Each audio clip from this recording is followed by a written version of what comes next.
So today's topic is Ottoman Empire. This is part one of this lecture. We have seen that with the disintegration of Sultanate of Rum and the replacement of Seljuks by Mongol suzerainty, many independent Turkmen principalities emerged in the remainder of the Anatolia, and one of which was led by Usman. This one. Ottoman Empire was the empire founded at the end of 13th century in northwestern Anatolia, also called Asia Minor, in the town of Sogut by the Turkoman tribal leader Usman I. The name Ottoman comes from this name of the leader Usman or Uthman. Ottoman period spanned for more than 600 years and it came to an end only in 1922 when it was replaced by the Turkish Republic and various successor states in southeastern Europe and the Middle East.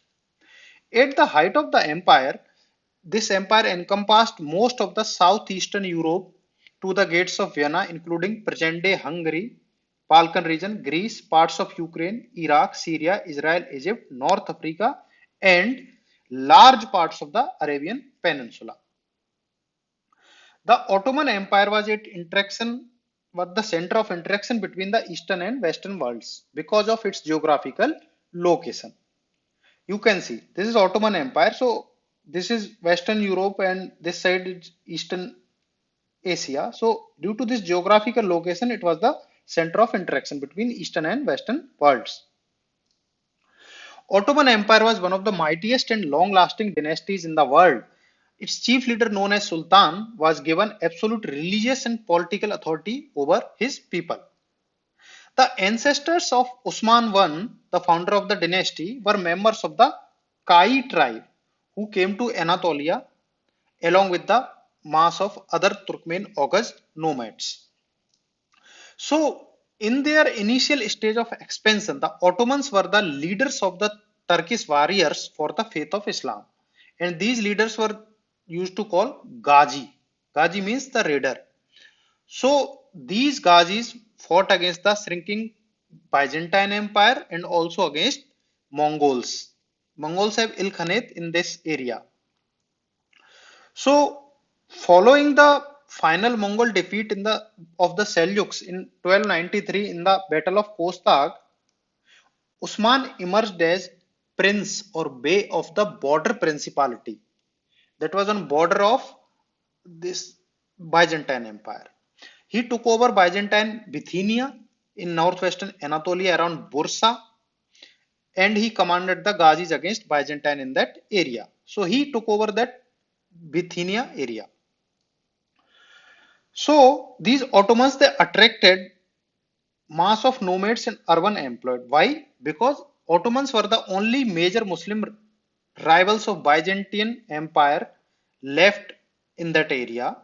So the nomads and urban unemployed people who were roaming through the Middle East, searching for means to gain their livelihood and seeking to fulfill their religious desire to expand the territory of Islam, they found their place in this uh, Ottoman uh, principality.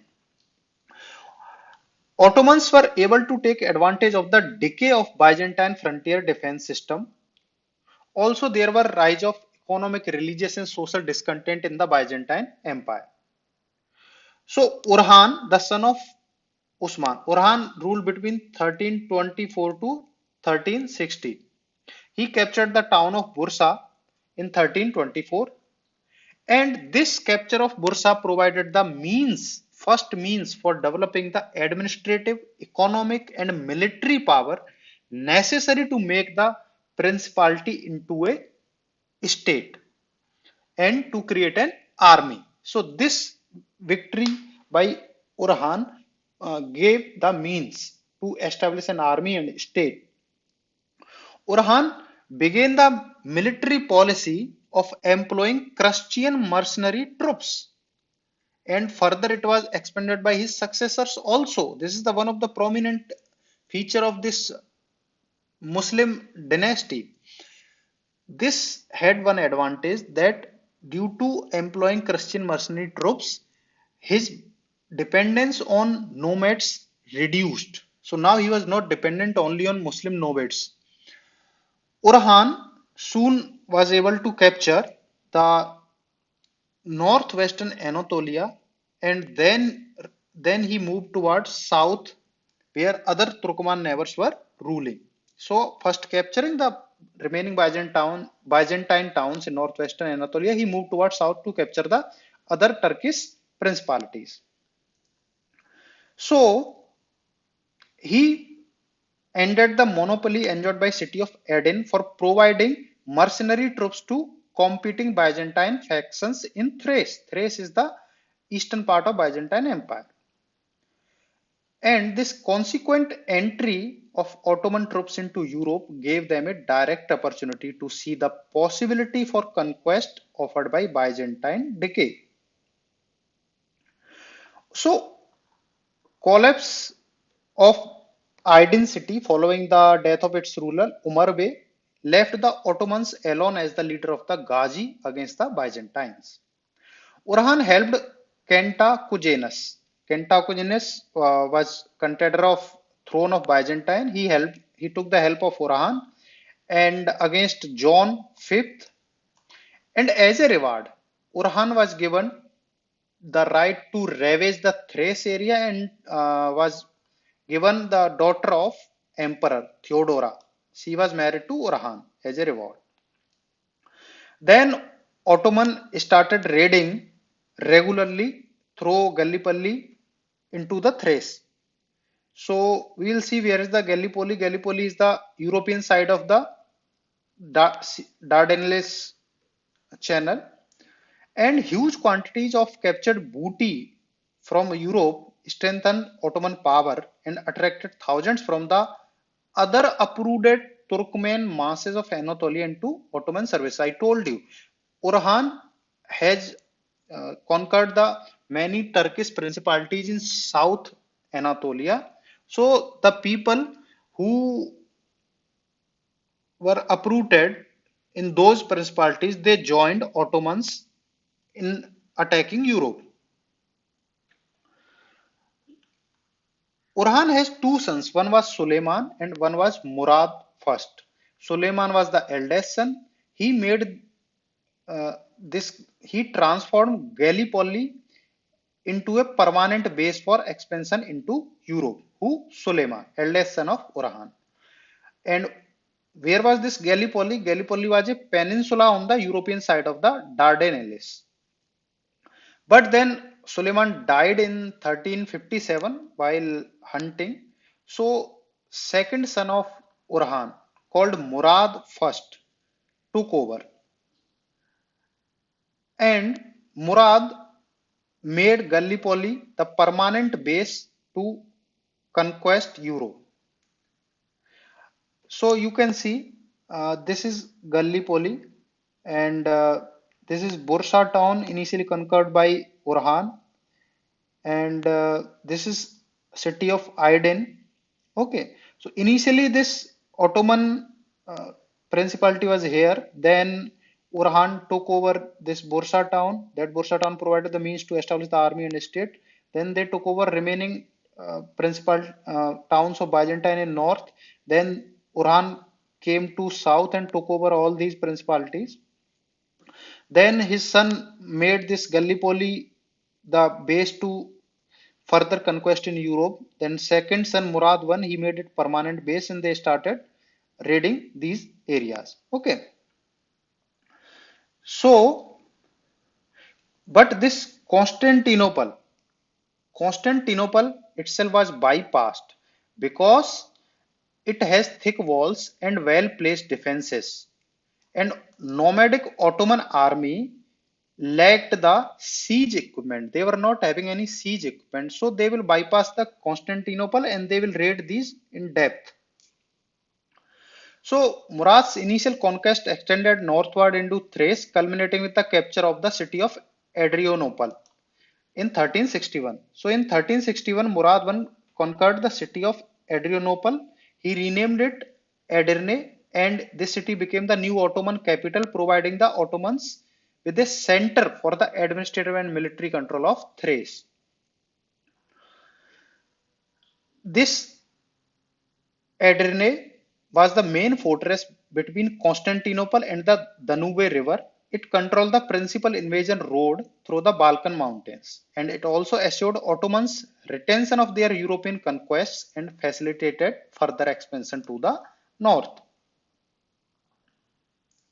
Okay, so Suleiman transferred Gallipoli into permanent base. Then Gallipoli raiding started as far as to Adrianople. Constantinople was still bypassed because of the lack of siege equipment. Adrianople captured in 1361, renamed Edirne. Now Murad incorporated into empire many European vassals. Okay, he retained local native rulers who in turn accepted his suzerainty, paid annual tributes, and provided contingents for his army whenever required. This policy enabled the Ottomans to avoid local resistance by assuring rulers and subjects that their lives, property, tradition, positions would be preserved if they peacefully accept the Ottoman rule. Same policy enabled the Ottomans to govern the newly conquered areas without building up a vast administrative system of their own or maintaining substantial occupation garrisons. The same policy was adopted by Mughals in India, by Akbar, by Shahjahan, by Jahangir.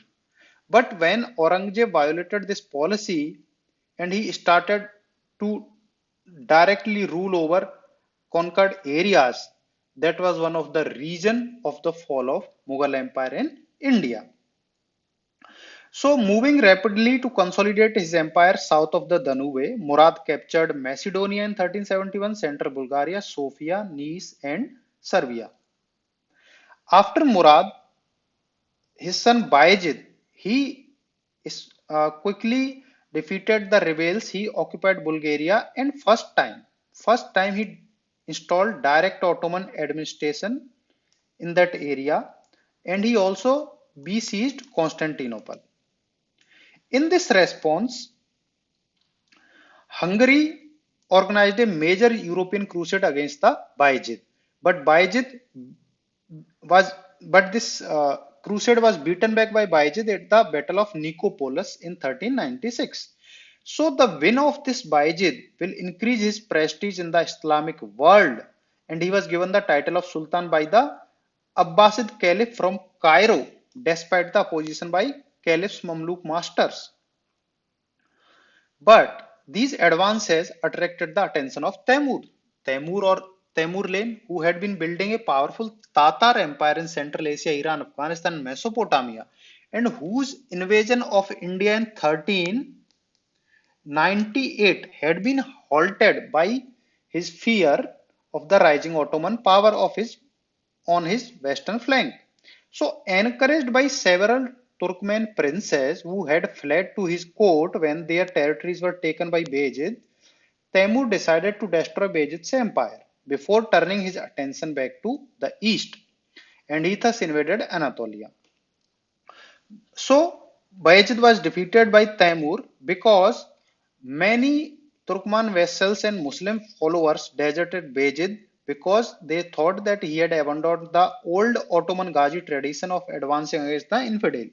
So, left only with forces provided by his Christian vassals, Bayezid was decisively defeated by Temur at the Battle of Ankara in 1402. He taken captive and he died within a year. Temur's objective in Anatolia was never to conquest but secure western flank. So he could further conquest in the east. So he followed the victory by retiring from Anatolia after restoring the power to Turkmen princes who had joined him. Temur assumed that a divided Anatolia would constitute no threat to his ambitions. Even Bayezid's sons were able to assume control over the family's former possessions in western Anatolia, and the Ottoman Empire in Europe was left largely untouched. Under Mehmed I, between 1413-20 and Murad II, 1421 to 51, there was a new period of expansion in which Bayezid's empire was restored and new territories were added. Mehmed restored the vassal system in Bulgaria, Serbia, promising that he would not undertake new European adventures. Murad restored Ottoman rule in Anatolia and eliminated all Turkmen principalities left by Temur. He left only two principalities, Karaman and Sandar, so that not to excite the renewed fear of Temur's successor in the east.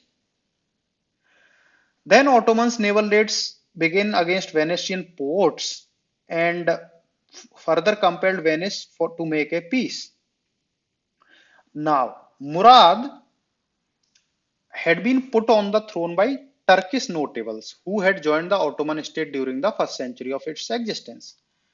To counteract their power, they have become very powerful. So, to counteract their power, he began to build up a power of various non-Turkish groups in his service, particularly those composed of Christian slaves and converts to Islam, whose military arm was organized into new infantry organization called the Janissary.